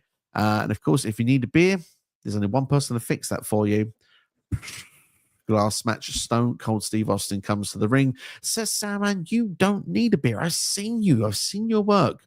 You need a case of beer, my friend. You need a case of beer. But you're not going to get a case of beer. You need to get the whole ECW roster out here. Then we can all celebrate with a beer." But before we go to what that chaos will bring to us, first off, Enix Steve, let's go to the match itself. Your thoughts of the Dudley boys, Tommy Dreamer, and the Sandman. Look, we got a ECW match finally. This was it. It was everything I expected it to be and more. Cheese graters on the forehead. Oh, just no. Just it was kind of hard to watch, but you couldn't take your eyes off it kind of product, and it was exactly what I expected it to be. For me, this is match of the night because this is what I've been expecting the whole night. Was hardcore, and yeah, man, it 47 minutes, and my God, as it goes on from, like I said, from Paulie leaving to the end of the show, and you've just got all this in between. It's just a complete hodgepodge. This is what I imagine every ECW pay-per-view was originally like. It was just chaos from the first bell to the last. It is, like I said, the definition of what ECW was. It was my, like I said, my match of the night. I gave this 3.5 stars, and I'm like, the only thing I think it was lacking was probably story, and I presume there obviously is history between Dreamer, Sandman, and the Dudley boys. It's just obviously it's a one night stand show. They don't make really reference to any of that history, so 3.5 stars from me. 3.25 for me. The thing is with this match, and this is like you say, it is kind of classic ECW because, to be brutally honest, there's a lot of interference and none of it makes a lick of sense. It's complete nonsensical, a lot of it, with what some of the stuff that we happen through this. However, the match is violent. It is ECW. Like you say, I think, and I hope I say this in the politest way, NXT. If it does come across the wrong way, please let me know right away. As someone that's not a regular viewer of ECW, like you said, this is the expectation of what you expect to see throughout the entire show. And that's not what ECW is. Like, ECW is that variety that we've seen all the way through, because there always was something else. And Paul Heyman had his errors with people that came in, because he had his Lionheart, Chris Jericho's, his Benoit's and Guerrero's, and then he went technical. Then he went to Lucha Libre because he lost the technical wrestlers, and then he moved on. And you had those people, which obviously this guy's not on the show. New Jack, for example, you had those guys that always brought the blood and the violence there, and you had those people like the Sandmans and the Dudley Boys that would also have it as well. But there usually was that variety. But I think because everyone expects ECW, it's blood and guts, they expect every match. But the thing is, though, if you're going to go and watch an ECW show yourself, if you're expecting that, this tells me you probably wanted this match and you got this match. And that's why I'm not surprised it's your match of the night. No, that's a fair and accurate thing. I mean, you just obviously you look at the roster and you look at people like Sandman, Tommy Dreamer, Sabu. Do you know what I mean? These typical hardcore icons that are like, do you know what I mean? If you ask me what style, or you ask a lot of people what their style of wrestling is, it is hardcore. It's only when you get to the likes of RVD, Taz, Benoit, Jericho, the Storm, that you kind of sit there and go, right, yeah, these guys are a little bit more technical, a bit more mat based, and you obviously have a couple that dabble in between. Just Incredible's kind of a guy that mixes it up and does a bit of everything. The Dudleys can do a bit of everything. So do you know what I mean? There are guys that, like, this is the good thing about Heyman, was like whenever like he lost something, he just found the next best thing, and he was just able to evolve the show. It's just because obviously it's ECW. It's called Extreme Championship Wrestling, so you are expecting the extreme. So it kind of just has, not necessarily a bad thing, but it just has this expectation of being hardcore. And like I said, you get everything on this show, which is the right thing to do. Like I said, you can probably go back to the earlier days in ECW where you probably will find a pay-per-view that has got 7 matches that are all blood and guts and barbed wire and everything. But then obviously, yeah, like I said, the product just evolves, and it's like, it's more for the fact that you've got, like I said, certain people like a Sabu, a Sandman, and Tommy Dreamer, these guys that are predominantly hardcore, that are sort of like the focal point of ECW, like aside from Rob Van Dam and Taz. But these guys are they're the ones that are taken out of ECW and are put in WCW. They're put in WWE. Do you know what I mean? The crux of their roster is the hardcore guys, because no one wants hardcore wrestling on mainstream TV as their product evolves. So, yeah, it's just one of them things, man. But that's what I mean. Look, this is what I was expecting the show to be, which is probably, again, why I've rated it as my match of the night. Yeah, and I totally understand that. I think that's fair. Yeah. I think it's a representation for me as well. It is something that you expect to see on an ECW show, even if someone you know there's going to be the variety. There is always the interesting moments when your wife might catch you watching this as well. And fuck are you watching? Especially when the cheese grater's getting involved. It's like, dude, what? Seriously. Yeah. Hey, you turned out all right. Yeah, it turns out I'm all right, really. But yeah. But anyway, yeah. Moving back to the point, like, yeah, I mean, this is it's a variety match. It's not going to be for everybody, this one, but hey, if you tune to an ECW show and it's what you expect, then hopefully you'll get some enjoyment out of this match. And I suppose the fair thing is we've had our star ratings. Let's get the Meltzer star rating before we can close up and go to a controversial talking point for the show. The Mike Awesome. Did I not give the Mike Awesome one? No, I don't remember you saying it, so just asking again anyway, just in case. Well, if I did not, then let's go through that quickly. First, Mike Awesome versus Masato Tanaka. Get the teeth back in tonight. 4.25 star rating for that match. Wow, from Dave. Damn. Yeah, very big rating, that one. And 3.25 star rating for this match, which was 10 minutes and 52 seconds long. Fair enough. So we had 16 minutes of the show left at this point, as NXT was on countdown. You look forward to reviewing the show at this point. Stone Cold had got the everyone out from the ECW locker room. Looked like some celebrations were going to be in place, but just before he did that, he said, well, hang on, those Crusaders are up there. You're going to come down here? Calling out Angle, calling out Jericho, calling out Bischoff. And they didn't come down originally. So he said, look, I'll give you to the count of 10 down to 1. And if you're not there, coming up and I'm going to beat all you lot up there. So eventually they all came down. And at this point, Bischoff escaped the ring, went to the commentary booth with Joey Styles and Mick Foley. Stone Cold then decided he was going to watch everything, thought the beers for himself at this point, and decided to see the brawl take place in rings. So, yeah, if you're watching this without knowing anything, you're going to see a brawl between ECW and WWE, mostly WWE jobbers, but just before it does get into action, you do get the return of old school Taz as well, coming to the ring, full on with ECW music as well. He puts the Taz mission on Kurt Angle, very Royal Rumble 2000 reminiscence, got to love that. And ECW pretty much wins the fight over WWE. And they close off the show with drinking beer and celebrating. And of course, just before the show does go off air, Mick Foley takes Bischoff on the commentary booth on the request of Steve Austin. He gets thrown into the ring, and Bischoff basically gets laid out by a lot of the people in ring. And they said, any final words as a post-show interview to Bischoff? And he said, ECW. And of course, that just led to a couple more beatdowns before everything got finished and everyone went home happy. Now, I could get NXT's review on that. I probably will get his review on that, but I think there's an underlying story that people will remember more fondly, or say fondly, more regrettably from this, and it's the more bigger talking point.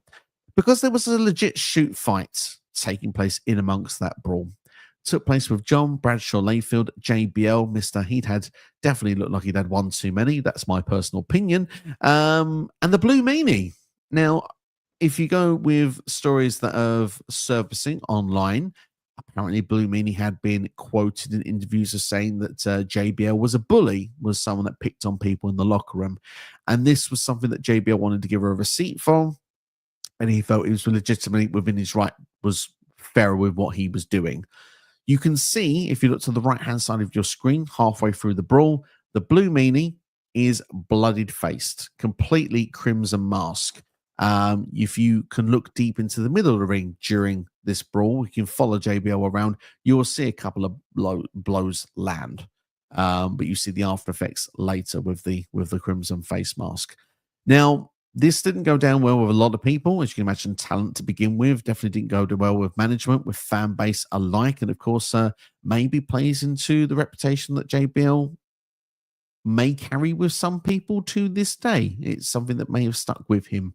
But there was a payback for this. WWE management forced a match between JBL and the Blue Meanie on SmackDown, which went above board as it should do. And for those that are wondering who won that match, the Blue Meanie won that match. They gave Blue Meanie the win as I suppose, as a sign of forgiveness on TV. So that's the way that played out. So now, knowing all of that information, Eric Steve, I'm going to come to you. So the thing I read was that Blue Meanie was actually looking at pressing legal, charges against JBL for it. And apparently what WWE decided to do was actually hire Blue Meanie and get him under contract. And then apparently the match on the Friday, these two apparently had a conversation where they turned around and JBL turned around and apparently said to you, we can either fight or we can make money. Blue Meanie apparently decided to make money, which ultimately, like, you get paid at the end of the day, kind of makes more sense. But look, if more than one person says something about someone, I have a tendency to think that the shoe fits. And let's be honest, like I said, Blue Meanie's not the only person who's ever said that about JBL. There are other wrestlers that have said it. Mauro Ranallo, of all people, has even said it. And that guy is a commentator. He's not even a wrestler. And look, like I said, if more than one person says it, you kind of have to think the shoe fits. I like to think that there's a few wrestlers that in my life, if I was a pro wrestler, I'd never want to be in the locker room with. JBL is one of them. Hardcore Holly is another one. Do you know what I mean? There are just some guys that have a history of being a certain way backstage. And for me personally, I just want to avoid him at all costs. And look, I don't know JBL. Hey, he could be the nicest guy in the world. But like I said, if the shoe fits. And look, it sucks because obviously it was the big, like this, they've had this great show, and to have this one sort of real down point come out of it. I mean, look, 20 years later, we're none the less about it. We're none the wiser. Like it was kind of like, yeah, it's just something that happened. But at the time, you can imagine, like, this is ECW. They want, like, some of these guys are generally hoping that ECW comes back on the basis of this, and like some guys get a job out of it, which is ultimately, I think, what a lot of them were aiming for. And then you get something like this where, and it's not like Blue Meanie is like a really small unknown part of the roster. He's like I mean, he's part of the BWO. He's one of like the stable factions of ECW, and it's just one of them things, unfortunately. But like I said, it's bygones have been bygones. They did another match on the SmackDown, so I presume it all turned out all right on the night.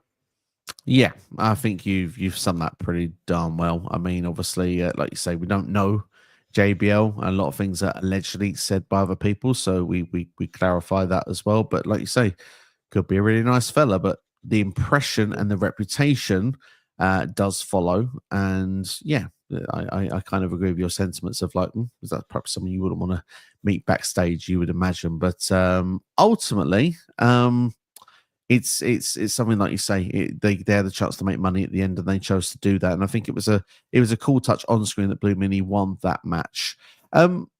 With then final thoughts of ECW One Night Stand. Obviously, you mentioned earlier on, One Night Stand would be something that would go on for 4 more years. ECW would revive itself, and eventually its doors would reopen until 2010, regardless if it was the way you liked it or didn't. I think ultimately that means that this show was a roaring success. Ultimately, yeah. I mean, it turned out to, like I said, give like the rebirth of what was thought the ended brand, and like, especially after the invasion angle, where you like people were sitting there thinking like, oh well, like maybe like WCW could be the new SmackDown or something, and we were gonna get that was gonna live on. And of all brands to come back, ECW is the one that comes back. Look, they can only tell me one thing, that it was a major success. And yeah, look, Vince McMahon booking ECW apparently just didn't work. But you know what? It lasted 5 years, and I think that's better than having no ECW at all. Yeah, you make a good point there. And Tony, thank you for joining us. As if it was that ECW brought back, I'm guessing would have been happier. But we got WWE ECW. Couldn't agree with this comment more. Do you think? And this is now really going into what I think. Tony, I don't know if we're meeting here for the first time. I don't know if I'm speaking completely your terms here, but could you imagine had WWE had done, instead of, before SmackDown or after SmackDown, doing this little idea of like, boom, let's have this WWE ECW, could they have not broke away and done something where it was a completely separate brand, like we see now with NXT, for example? It got its own performance center, got its own thing from 2012 onwards. Could they not have done something where ECW literally was somewhere that went to the Hammerstein Ballroom, like Raw did back in 93, for example? Could it not have been something where they could have done some tapings and they could have released episodes on a weekly basis that was like an hour long, and it was just, it was ECW production. It wasn't WWE's ECW, and it could have been Paul Heyman's true baby once again. They could have had maybe 1 or 2 of the established stars, some of the old ECW guard, plus then the new breed that they're going to bring through for Raw and SmackDown later, that they wanted to make stars for Raw and SmackDown, which was WWE ECW, but Paul Heyman then could have been literally just allowed to go off and do his own thing, kind of like an OVW, or perhaps maybe a Florida Championship Wrestling was back at that point. Would that have been a better ECW than what we got presented to us on a weekly basis from WWE in the end? I mean, I just had a quick look while you was talking there, and I was adamant that ECW had a weekly program. I'm sure it used to be on weekly, yeah. And like, look, I mean, ultimately, it was kind of it's the same problem that essentially AEW's got right now with Collision and their 14 other shows. There we go. ROH is the prime example of modern day wrestling. If it's not readily available, people are not going to watch it. And ultimately, I think that was the problem with ECW.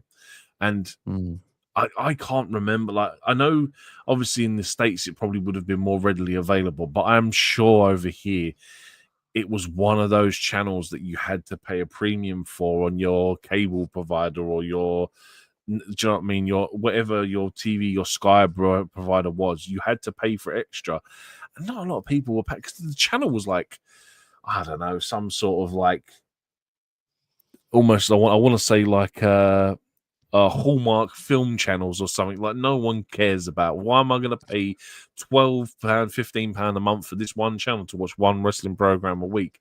And ultimately, I think that was the problem, is that just not a lot of people were readily available. And like I said, ROH today is the prime example. Unless you pay for the subscription to go and watch ROH, I have not watched ROH since AEW bought it. And I've got no interest in it because it's just not readily available. And I imagine, like I said, this was very much the same for me in the mid-2000s when I started to get back into WWE. I knew ECW existed, but it was almost treated like a joke brand, especially when you've got, like, not necessarily maybe a joke brand is a bit harsh, but like, you've got guys on there winning the ECW championship, and it didn't mean what it meant in the late 90s, early 2000s. Like, it was essentially just a spin-off brand of WWE. It was kind of like, this was like, you know how the World Championship was used for guys that were never going to win the WWE Championship? Well, the ECW Championship was the equivalent for people that were never going to win the World Heavyweight Championship. And that's why you get people like Matt Hardy winning it. You got, I forget the guy's name. Is it Ezekiel that ended up being the last guy to ever hold the ECW Championship? You had people like that winning it, and it didn't mean nothing. And like I said, if you're putting on a product that is not even the thing that people fondly remember, why are they going to care about it? Like, the best thing to probably come out of that was the fact that CM Punk came through that. And like, obviously how big CM Punk becomes. Like, I think he's probably the major success story from that iteration of ECW. And he wasn't even in it for long before he was starting to go on to Raw and SmackDown. Yeah, I think it was there for back a year to 18 months, probably end of 2006 until probably about middle of draft 2008. I think is when he got the call up. But I mean, you went through a few things I'd like to answer there. I mean, obviously, I think for us in the UK, it was Bravo, where we got to watch ECW back in the old days, and it would be on in all sorts of time in the early hours of the morning. You'd be very lucky if you would catch it on like Tuesday or Wednesday. And for you and me, do you know what I mean? We're school, college, whatever. We can't be watching that middle of the week, man. No, and obviously WWE got hold of ECW and they turned it very quickly into their thing. It was on Sci-Fi, and the first show was the Sandman versus the Zombie. I mean, the Zombie is not exactly what screams ECW to you when you first tune on the channel. They tried to make it a bit authentic for the first couple of shows, but I think, honestly, and I see this comment here. There's a couple of comments come from Tony, which I like. I mean, Vince's money and give Paul the full reign. ECW could have been pre NXT, and that's what I think they went for with it. But they WWE'd it, and it kind of felt a bit like. Eventually, it became like your Velocities, your Sunday Night Heats, main event, whatever those shows are in WWE. It simply became a variation of that, which is not ECW. And like you said, when you've got Chavo Guerrero running around as your world champion, it doesn't scream ECW. I think the better way to have been with this, and obviously Paul Heyman gets fired after December to December, which University Sin is one of the worst pay-per-views of all time. I think it comes to a thing of, had they had Paul Heyman go to the side and they said, right, Hammerstein Ballroom, 2300 Arena, Philadelphia, maybe one or two other spots, maybe one in Florida, for example. They did the OVW. Just do some tapings there. You've got two established, I'd say Kurt Angle at that point, because he was going to ECW anyway. They had a big show as well at one point for whatever random reason. Don't do Randy Orton versus Batista on ECW either. That was shit as well. But I mean, like, then you take the Sabus, the Dreamers, RVDs that you had at that time that was still going, still able, and then you blooded through the next breed. And they had to sort of half at least fit, like you said, CM Punk fit what ECW was going to do. Jack Swagger didn't. Jack Swagger did not fit at all. You know, they had certain people that came through that they weren't ready for Raw or SmackDown, and that's why they got plastered there. The Miz could have kind of worked because he didn't work on SmackDown, so I kind of understood that one a little bit more. But there were people that just thought, nah, but with the ECW environment, with that sort of type of audience, they could have had a niche, an alternative, because fans were still crying out for that alternative.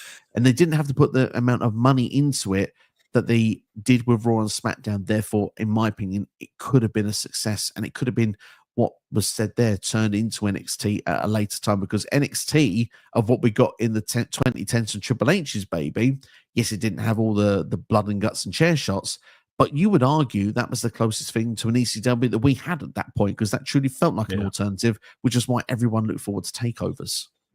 Yeah, exactly. And you had that influx of indie wrestlers coming into the black and gold era that just made that product just so good. And like, honestly, I personally think that that's my golden generation of wrestling is black and gold NXT, because it's good storytelling, it's good wrestling, and like it's not even all indie guys. There's a mixture of guys that they've brought in, and you mix them in with the mini guys. But I think just to go back to the ECW point, like if they'd have known like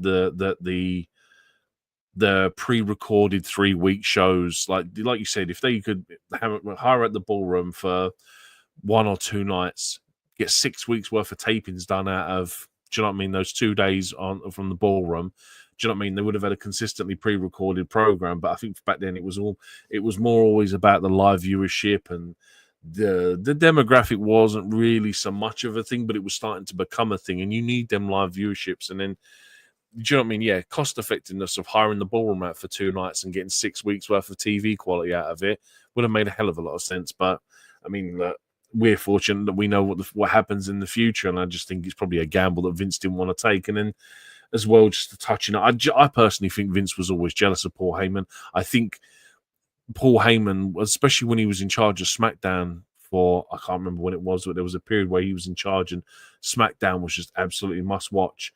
And you can almost tell that Vince was just jealous of the creativity that Paul Heyman had, that he couldn't replicate what that guy could do. And I just, you know what I mean? It's almost like, oh yeah, it's kind of like a lot of stuff nowadays, really. Like, if you have a good idea, don't say it, because they'll steal it and use it for someone else. I can imagine this is where that originates from. Paul Heyman probably had these great ideas, but it wasn't until Vince repeated it back that it was a good idea. Yeah, absolutely. And I agree with a lot of that, because Vince reluctantly came away from his vision and went towards the Attitude Era. That was not a vision that Vince wanted to go to. The new generation was what he wanted. He wanted the cartoon characters, the PG stuff, and it was only in 2008 when they had won the war that they could go away from this stuff, and then they actually did become a PG product. And then, I mean, since then, fans that obviously me and you speak to regularly are in and out of the product, or high or low on the product, depending on what's going on, and have never been fully the same since. And it's a time period. And maybe if you look back in hindsight, ECW, it is a niche that worked well for then. I don't know if it works now. Like you said, I don't know if cheese graters to the head of what we need to see each and every week. I mean, that's what GCW is for, though. So there is that niche out there for the people that want it. It's not mainstream, and it isn't what WWE was at that point. So it was probably always doomed to fail. Yeah, it's not a cost effective. Like, it's got no opportunity to be long standing. Like, I mean, I don't know if you've had the opportunity to watch the there's a Netflix documentary where, what's the show? Is it MLW that Al Snow's in charge of? I think it's MLW. Yeah, I think it's MLW. Yeah, or maybe FCW. I think he might own like the FCW or whatever. There's a show on Netflix. Go and watch it, because it's great. And a lot of the guys on that show, and Al Snow just he talks about how financially the product is struggling, because there is no sponsorship deals out there for them to pull in. Like, no one is sponsoring wrestling shows unless it's WWE or an AEW. And like you said, when you do stuff like cheese graters and pizza cutters, no one wants to sponsor that. It's not brand friendly. So it was probably always destined to die out, which is a shame. But like I said, like you said, GCW's out there. That product is still out there if you're willing to go and find it. It's just a case of it's just going to be harder than ever to really see it.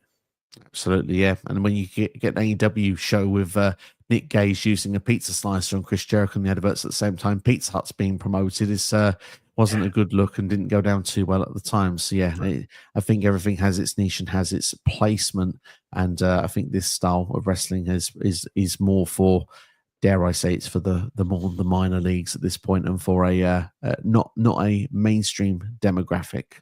But Tony's got a few comments in I want to bring in just before we close things up and give our final quick run through, if you will, of the show. We give our final thoughts and final ratings.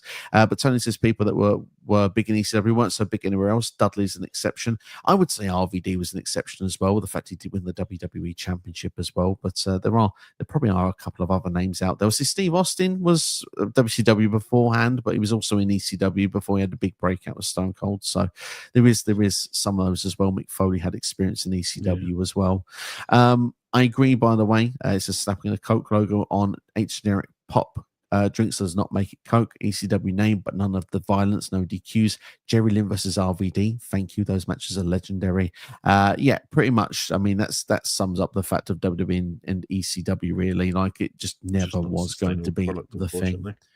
Exactly. We made reference earlier on of the WCW versus WWE for the ECW title. It was nuts back in 2000. No one could ever imagine something like that. And now we have a TNA championship won by an NXT star. It's our modern variation of it. And it just goes to show how cool wrestling is these days, because promotions are working together. We see it with AEW with Forbidden Door. Now we see it with WWE Worlds Collide with AAA, with TNA as well. They own AAA. I think they'll own TNA in the future. With AEW now. Yeah, exactly. So it all comes down there for that one. So it's just comes down for all of those. But it's essentially removing the idea of fantasy matches where, do you know what I mean? Growing up in the 90s, all of us that wanted to see Goldberg versus Stone Cold Steve Austin never got it. And nowadays, these dream matches are more of a reality because people are willing to work together. Absolutely. And one final comment I'll take from Tony before we do our final bits and wrap things up says Paul Heyman's mind for the business unparalleled. WCW, the Dangerous Alliance, love that group. ECW, and as well with Brock, Punk, OTC. Obviously, agree with all this. He's got a couple of stinkers in there. He does. And no one's going to have 100% Mike McGillicuddy. I blame Vince for that. Yeah, definitely. But I always have been reluctant to say this, but I'm a big Paul Heyman fan, always have been. Yeah. I dare want to say, Paul, I mean, I think there's no doubt Paul is one of the greatest minds in pro wrestling. But for me, I argue and say he's up there with the top ever because of the fact he's such an innovator of the business. And I do think companies like WCW and WWE wouldn't have the product we have today if we didn't have ECW. So, and Paul Heyman, like Tony mentioned there, he still has his finger in a lot of pies going on even today. So, he's got a hell of a lot behind him. Like I said, his first passion is the pro wrestling. The business is second, which is, do you know what I mean? It just makes him a lot more favourable amongst wrestling fans, just because, like, more than anything, like he's kind of the guy that will put on a wrestling show and he'll be like, "Don't worry about money for stuff. We'll sort that out after. Let's just put on a killer wrestling show." And look, it ultimately is not sustainable, but do you know what I mean? It creates him a lineage and a history that will go down as like one of the best all time. Certainly, indeed. I think then we're going to wrap things up there, ladies and gentlemen. Before we do, big thanks to everyone's comments and everything that been getting involved. Make sure that the like button, share with a friend, subscribe as well, all that good stuff. But me and you need to give our final ratings for the show, something we've not done. So first off, let's kick in with the OMG moment of the night. Give me a second. I've got to bring my notes back up now because I did write it down. OMG moment night. Look, Flaming Table Spot is cool in itself, and it's not something we see very often. So you had to go back and watch it. It's like I said, it's a very rare spot. So I picked that. I mean, I was thinking of Tanaka's back of the head moment through the table, which was near the guardrail on the outside from the awesome bomb from Mike Awesome. But I'm going with Cheese Grater. Cheese Grater, definitely OMG moment because you're going to get a wince from me every time. Match of the night. Main event for me. Awesome versus Tanaka for me. Entrance of the night. I know there was no music, but Sandman, his entrance just felt special. And the crowd, as soon as he popped up, the crowd just went to him, man. They just wanted to be part of that entrance. 100% agree. If I was watching this in 2005 and watching this with the real version, it is definitely Sandman. But as of the fact we didn't get that full proper entrance on Netflix, I'm going to go with Taz, as I actually had forgotten his entrance theme for ECW, and I freaking love it. MVP of the night. Paul Heyman. the guy, the mastermind behind it all. This show doesn't really exist unless Paul Heyman invents ECW or like takes over ECW back in the day. So yeah, my MVP is Paul Heyman. Checkmate, Paul Heyman. Final rating out of 10. 6.5 out of 10. It's an okay show across the board for the most part. It's more about the last two matches than anything else. Well, I'll tell you what. I am going to be honest. I am an ECW fan. I'm an ECW nostalgic. And I went back to how I felt watching this in 2005. I think it's a very easy show to watch. I know there's a lot of filler in places outside the matches, and we are used to longer matches now. But hell, I love this show. 8 out of 10. That's fair enough, man. Like I said, you for me, that's the time period anyway when I'm checked out of wrestling because of the whole. I'm just going to put that's my Jack Swagger era, and I'm just checked out of it completely. So again, if it was one I probably would have watched live and had more of a nostalgia for it, I probably would have rated it higher and would have probably maybe had higher expectations of it. But yeah, listen, not going to criticize you for being a fan of it. It's, do you know what I mean? It's what you like. It's just unfortunate. Like I said, I was just checked out at the time. Totally understand that, indeed. And some of these shows will have more meaning to some than others. But what's your feelings with this show? Let us know in the comments below right now. And obviously, you can also still in this comment section here if you want to while we're live quickly. But at the end of the video, always helps the algorithms on YouTube. So please support the channel, hit the like button, subscribe, all that good stuff. And if you want to have a say of what the next rewind is going to be on the channel, if that is your stick, there's currently a King of the Ring poll on the community tab. So get involved on that. It's going to run for a couple more days, and we'll know which King of the Ring show we will be reviewing, as it's King and Queen of the Ring season in WWE right now. But thank you all for watching. Look after yourselves and each other. And let's quickly go in there with Tony with the last couple of comments. He says, Paul, for shooting on that with the Triple H comment. Absolutely, we loved it as well. Said it's a milestone. It felt like ECW 10 out of 10. Gotta love it indeed. And references 2006, which I can promise you this time next year we'll be back. Cena won. The crowd would have rioted. I mean, look, it's one of my favorites. Do you know what I mean? And he says, Angle and Shane, 2001's in the poll, Tony. Get over there and vote now if you want 2001. It is there in the poll. It's 1998, 2000, 2001. So go and pick your favorite, Tony, and everyone else watching right now. He says, cheers to us. We say cheers to Tony and everyone else that's been tuning in, commenting, and watching, liking, sharing, subscribing. Just pretty much having a good time hanging out with us. Look after yourselves and each other. We'll see you for the next one. And if you want to see more in the meantime, if you can't wait, there's a whole catalogue of rewinds. Go and check the playlist out on the channel right now.